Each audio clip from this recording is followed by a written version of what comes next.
Turvalisuse kaalutlustel hoiti kuni viimase hetkeni saladuse loori selle peal, et täna väisab Eestit Ukraina peaminister. Täna pärastlõunal jõudiski naine meie peaministri juurde Stenbocki majja visiidile. Kahjuks varjutab meie tänast kohtumisrõõmu Venemaa jätkuv brutaalsus.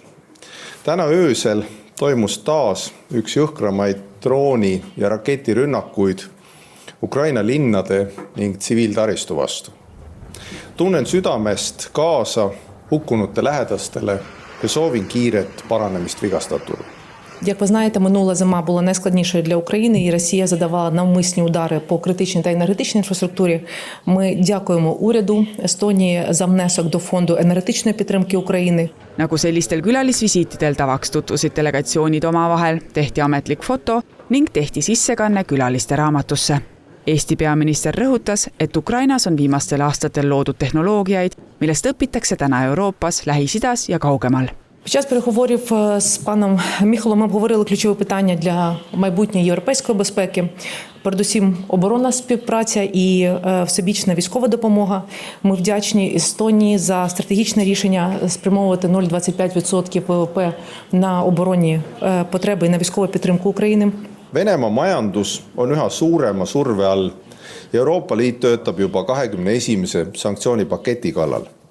See peab sisaldama ka energiakandjaid. Jätkame tööd selle nimel, et Venemaa jääks rahvusvahelisel areenil isoleerituks. Eesti töötab aktiivselt, et Venemaa agressioonis osalenud inimesed ei pääseks enam Schengeni alale ja Euroopa Liitu. Vaja on pikaajalist ja üle-euroopalist lähenemist. Ми переконані, що лише системне та послідовне посилення санкційного тиску здатне суттєво підвищити ціну російської агресії. Цінуємо лідерство Естонії в просуванні додаткових обмежень проти російських енергетичних доходів, механізму обходу санкцій, так званого тіньового флоту, а також ініціатив щодо заборони в'їзду до шенгенської зони для російських учасників агресії проти України. Ukraina peaminister sõnas, et Ukraina on valmis rahuks, selle läbirääkimiseks. Aga Venemaa ei näita huvi, pole valmis kastist välja mõtlema.